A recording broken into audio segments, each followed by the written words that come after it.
బ్రతికుంటేనే కానీ నీ ఆత్మను కూడా శుభ్రం చేసుకోవటానికి దేహాన్ని శుభ్రం చేసుకోవాలి, దేహాన్ని బాగు చేసుకోవాలి, శుభ్రం చేసుకోవాలి. అలాగే బైబిల్ సెలవిస్తుంది హృదయాన్ని శుభ్రం చేసుకోవాలి, నీ అంతరంగాన్ని శుభ్రం చేసుకోవాలి, కళంకాల్ని తుడిచివేసుకోవాలి. పిల్లలు అతిక్రమాలు దోషాలన్నిటినీ కూడా అవి నీ హృదయానికి అంటనీయకుండా చేసుకోవాలి క్రైస్తవులు, దేవుని బిడ్డలు. దాని ద్వారా అధికమైన ఆశీర్వాదము నీ కుటుంబానికి వస్తుంది, అధికమైన ఆశీర్వాదము దేశానికి వస్తుంది. నా పేరు పెట్టబడిన ప్రజలు తమ్మును తాము తగ్గించుకుంటే హల్లెలూయా, తగ్గించుకోవాలి, తగ్గించుకొని దేవుని దగ్గరికి రావాలి. ప్రైజ్ ద లార్డ్, హల్లెలూయా.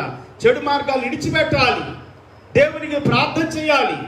దేవునికి ప్రార్థన చేసినప్పుడు ఆయన మన ప్రార్థన వింటాడు, ఆయన మనం పాపాలు క్షమిస్తాడు, మన దేశాన్ని బాగు చేస్తాడు. మన దేశం బాగుపడాలంటే దేవుని బిడ్డలు